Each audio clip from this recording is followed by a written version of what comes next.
DC versus CSK match review. ఒక లో scoring match చేసాం అండ్ టాస్ గెలిచిన అక్షర్ పటేల్ బ్యాటింగ్ ఎంచుకున్నాడు. బట్ తనకి అది కలిసి రాలేదు. And CSK bowlers super bowling వేశారు పవర్ ప్లేలో. అఖిల్ హుసేన్ అయితే అర్రాచకం. దాని కంపెనీ ఇస్తూ ముఖేష్ చౌదరి ఒక మంచి బౌలింగ్ వేశాడు పవర్ ప్లేలో. దాన్ని కౌంటర్ చేద్దామని నితీష్ అన్న కొన్ని మంచి షాట్స్ ఆడాడు. బట్ నూర్ అహ్మద్ తన వికెట్ తీసి డీసీని ఆపాడు.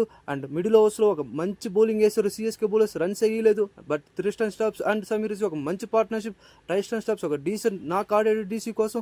అండ్ ఇంపాక్ట్ ప్లేయర్గా వచ్చిన సమీర్ రిజ్వీ ఇంపాక్ట్ఫుల్ ఇన్నింగ్స్ ఆడాడు. అండ్ అశుతోష్ శర్మ ఒక మంచి నాక్ ఆడాడు. లాస్ట్లో క్విక్ ఫైర్ నాక్ ఆడాడు. బట్ సిఎస్కే బౌలర్స్ 156 కంటెంట్ చేశారు డీసీ బ్యాటర్స్ని. అండ్ దాన్ని చేస్ చేసేదానికి సిఎస్కే ఓపెనర్స్ బరిలో దిగారు. అండ్ మిచెల్ స్టార్క్ ఒక సూపర్ బౌలింగ్ వేసాడు పవర్ ప్లేలో. వన్స్ అగైన్ దాన్ని కంపెనీ ఇస్తూ అక్షర్ పటేల్ కూడా ఒక మంచి బౌలింగ్ వేసాడు పవర్ ప్లేలో. బట్ లుంగి డింగిడి తను చేసిన ఫస్ట్ ఓవర్లోనే వికెట్ తీసుకున్నాడు రుతురాజ్ గైక్వాడ్ది.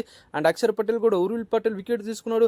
బట్ మిడిల్ ఓవర్స్లో ఒక్క బౌలర్ కూడా డీసీకి మంచి బౌలింగ్ లేదు. దాన్ని క్యాపిటలైజ్ చేస్తూ కార్తిక్ శర్మ అండ్ సంజు శాంసన్ మంచి నాక్ ఆడాడు.